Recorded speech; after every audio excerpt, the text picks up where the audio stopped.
ఆనంద భైరవి ఫ్యామిలీ మొత్తం జాతర నిర్వహిస్తూ ఉంటారు. ఆ రాత్రిపూట అక్కడ నాటకం వేయాల్సి వస్తుంది. ప్రజలందరూ నాటకం కోసం వెయిట్ చేస్తూ కుర్చీలో కూర్చుంటారు. అక్కడ ఒక పెద్ద మనిషి స్టేజ్ పైన నిలబడి ఇంకాసేపట్లో నాటకం మొదలవ్వనుంది అని అంటూ ఉండగా ప్రజలు గగ్గోలు పెడుతూ ఉంటారు. ఏంటయ్యా, అసలు నాటకం మొదలయ్యేదుందా లేదా?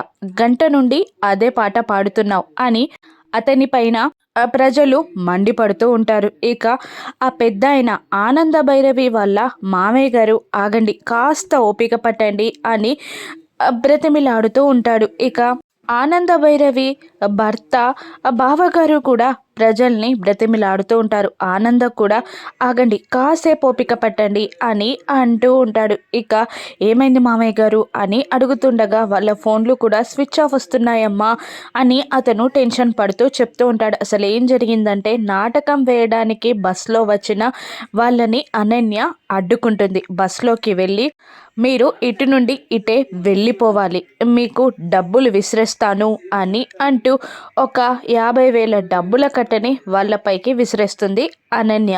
దాంతో వాళ్ళు అక్కడి నుండి చెప్పకుండా వెళ్ళిపోతారు. ఇక ఈ నాటకం ఆగిపోయినట్టే కదమ్మి అని కాంచన అనన్యని అంటూ ఉంటుంది. అవును అని నవ్వుతూ చూస్తూ ఉంటుంది అనన్య. ఇక విషయం తెలుసుకున్న ఆనంద, మామయ్య గారు నాటకం జరుగుతుంది, నాటకంలో శరణ్య దర్శన్లు పాల్గొంటారు. సావిత్రిలా శరణ్య చేస్తే సత్యవంతుల్లా దర్శన్ నాటకం చేస్తారు అని అంటూ ఉండగా ఇందులో యముడి పాత్ర కూడా ముఖ్యమే కదమ్మా అని అంటూ ఉండగా అప్పటికే ఆనంద మాటలకి షాక్ అయిన అనన్య నేను యముడి పాత్రనే చేస్తాను అని గట్టిగా అనేస్తుంది. అనన్య మాటకి ఆనంద, దర్శన్, శరణ్య షాక్ అవుతారు. ఇక నాటకం ఎలా ఉండనుందో రాను ఎపిసోడ్స్లో చూద్దాం. Thank you for watching.